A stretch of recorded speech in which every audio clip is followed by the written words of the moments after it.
Baha'u'llah's writings call for the equality of all kindred on the earth, finding strength in unity and diversity. There can be no doubt whatever that the peoples of the world, of whatever race or religion, derive their inspiration from one heavenly source.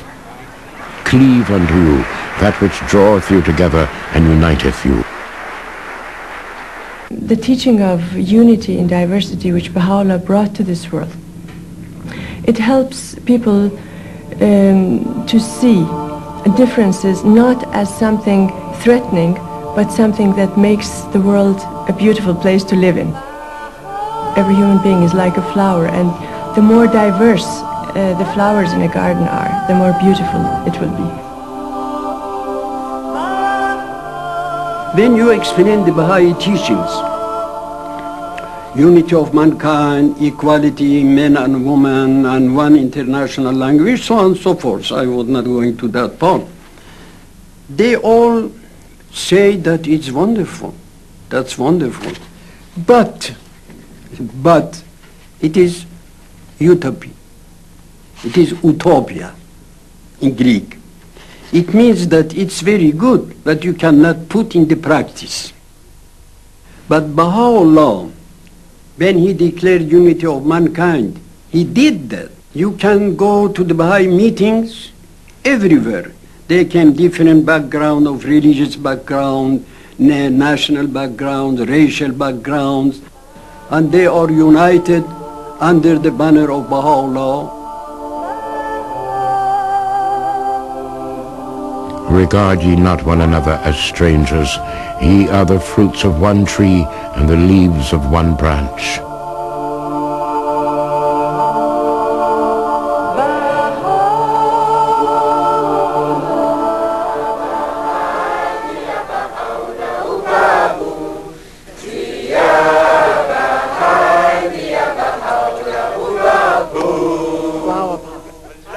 Humanity, since the coming of Baha'u'llah, their hearts have been changed. They do not desire just to be isolated. That does not mean that you give up your culture and your way of life. Let not a man glory in this, that he loves his country. Let him rather glory in this, that he loves his kind. Because Baha'u'llah is the manifestation of God, his words have power. Like it had power before with Jesus or Moses or Krishna or Buddha or Muhammad or Zoroaster. The same thing. It's power and people feel it. Baha'u'llah bedeutet eigentlich mein ganzes Leben für mich, und ich bin unheimlich glücklich, dass ich ihn anerkannt habe als Manifestation für dieses Zeitalter. Baha'u'llah is my Lord, and his teachings are my hope for the world. Baha'u'llah means everything. It's the fulfillment of all the dreams that people are waiting for. Il me semblait que ces religions devaient s'accorder sur quelques points, et c'est ce que j'ai trouvé en Bahá'u'llah. Bahá'u'llah es lo más maravilloso que tengo en mi vida. Baha'u'llah, мне всегда легко с ним в жизни. Baha'u'llah como la manifestación de Dios. Baha'u'llah is a light that hatred cannot stand. That light has continued to burn despite the persecution which began in Baha'u'llah's time.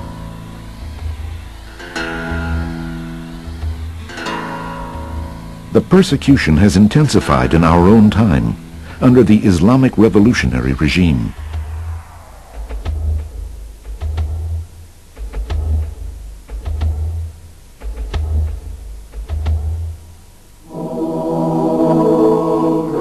But the words and works of Baha'u'llah, the light that hatred cannot stand, are continually illumined and heightened by the growing faithful, who dedicate their lives to becoming one with each other and one with God. Each human being has potentially all the attributes of God within him. What the purpose of life is to develop these capacities. And the role of the messenger of God, like sunshine with plants, is to awaken these capacities. Baha'u'llah says that what God's purpose is to awaken us to our own real nature.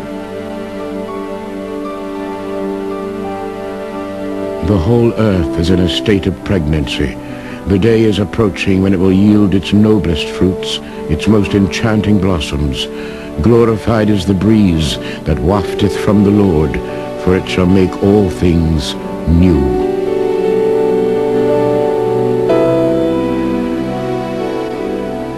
On May 28, 1892, Baha'u'llah, the prisoner of Akká, passed from this life. His shrine at Baji has become the focal point of the devotion of over 5 million people who believe him to be the messenger of God to our age. They believe that his coming has breathed a new life into the body of humankind and made all things new.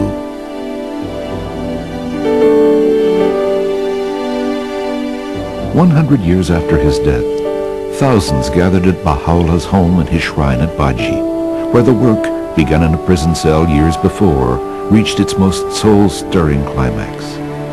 They commemorated what they called his ascension by keeping vigil throughout the night.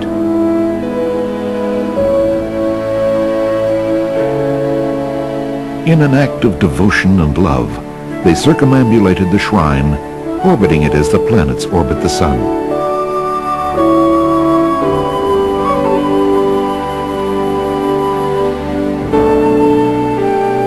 They came from the most remote corners of the globe to pay homage to one whose greatest miracle was to unite their hearts.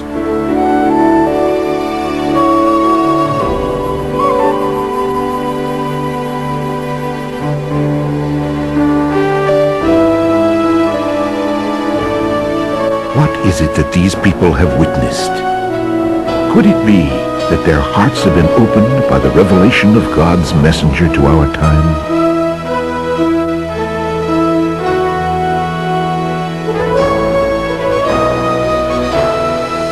The world is but one country, and mankind its citizens.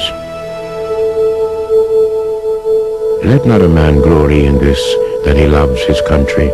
Let him rather glory in this, that he loves his kind.